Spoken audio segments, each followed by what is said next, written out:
to tell y'all a little bit about me. Hey y'all, screw time, Mom. Oh Lord, I'm terrible.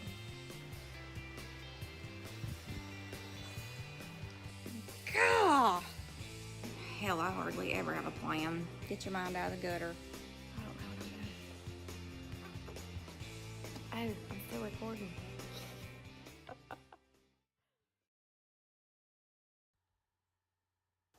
I grew up in a small town, South Mississippi. I've never really traveled outside of this small little town, just here and there. The farthest west I've been is Houston, I guess. I've never been to Dallas, which that's just north of Houston. Yeah, Houston. That's about the extent of my western travels. We've drove to New York twice. That's as far northeast as I've been. Pretty much just been here my entire life. Small town, just west of Mobile. Maybe an hour from the Gulf. Not very far. I went to school here, of course. Graduated from the only high school in the county. It's a really small county. Population of like, I don't know, not many. Kind of a town where everybody knows everybody.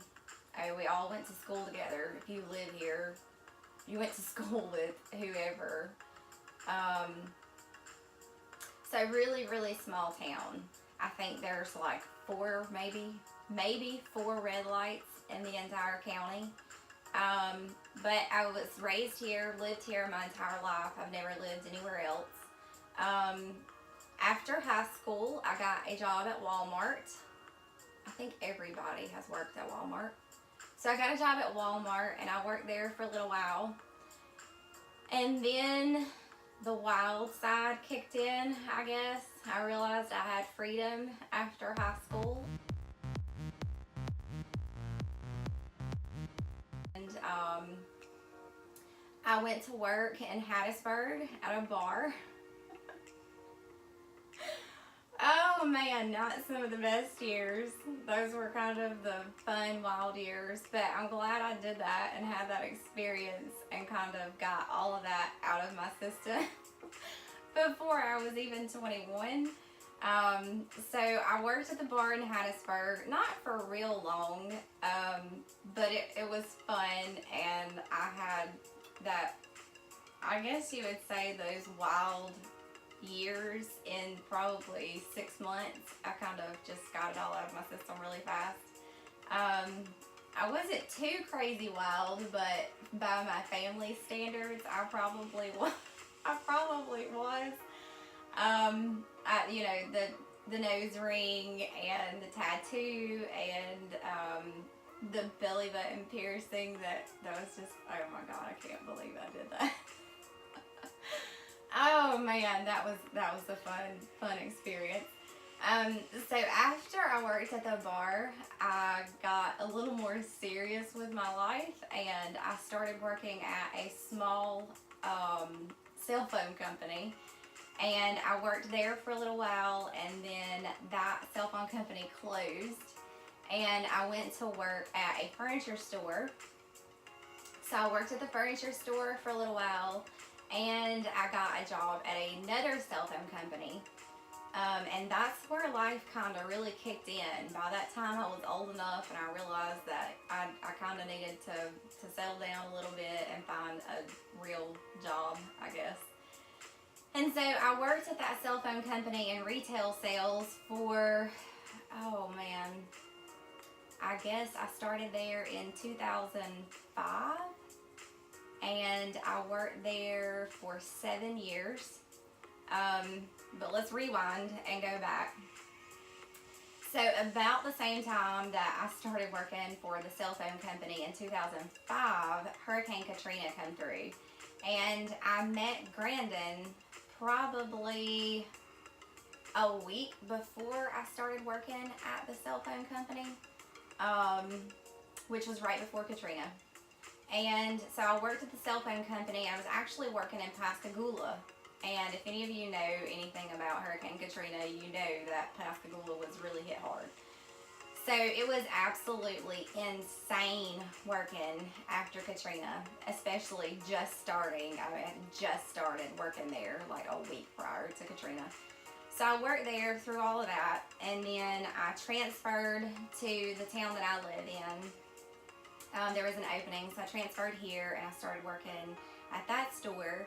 And I kind of, like, while I first started, it was a really good company to work for. Benefits were good, and I thought that I wanted to progress in the company and move to Jackson, Mississippi. And that was kind of my goal, I guess, when I first started working there, is I really wanted to climb the ladder and you know, move up to Jackson and have a corporate job instead of working in retail sales. But I didn't, so things progressed with me and Grandin, and we ended up getting married in November of 2006. So that kind of squashed those goals or whatever of moving to Jackson. I guess you would say, like, priorities shifted, I guess. It was more important, you know, to get married and settle down than do that. So anyways, so I worked at that company for 7 years, and I guess whenever I quit working there, GR was probably about 2, and we decided for me to come home. Kind of not decided, but it was more of, it was a touchy situation. Let's just say I quit. I didn't want to quit, but I was forced to quit, so I quit. And looking back, that is the best thing that happened while I worked there, was me being forced to quit. Because I would have stayed there, and I probably would still be there, absolutely miserable in my corporate job. So I quit, and I come home, and we started farming, like really farming. That was in 2011. So we really started farming and growing a garden, you know, just really stuff for ourselves. We didn't sell anything. We were just growing stuff for ourselves. And I got the milk cow and the pigs and the milk goat, and we went through all of those things with all the farm animals. And here I am today. We bought a blueberry farm, and that has kind of, we didn't intend on buying a blueberry farm. We bought the land for the river access and the sandbar, but we got a blueberry farm to go with it. So that kind of was an unexpected chapter, I guess you would say. But man, look where it has brought us. Jeez. That was like a blessing, a big blessing. So now we have a blueberry farm. And this is what we do. We grow blueberries and vegetables and all that kind of stuff. So since we have the blueberry farm and we grow all the produce and stuff, my idea for our future is to do a CSA. I would love to do a 100-member CSA and grow enough vegetables and have other products, like we've got our jams and our jellies and our syrup and the blueberry lemonade and all that stuff. I would like to be able to ship out 100 boxes every other week to families to supply them with fresh produce, and of course pay with crypto. I think that yen will allow us to do that. I hope this is my end goal, is to have that CSA and ship out those 100 shipments every other week. I don't want to, you know, I don't know, like, I don't want to do the farmers markets forever, because that is really stressful, and you never know if you're going to sell out or if it's going to be a really slow day and you have to bring all your produce back home with you.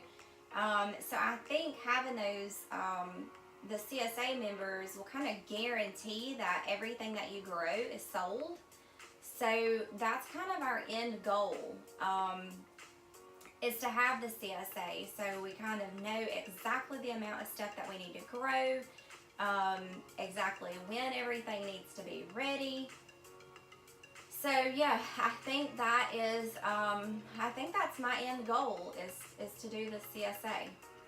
Tell me what you think, guys. Let me know in the comments below. Oh, and if you haven't already, like and subscribe.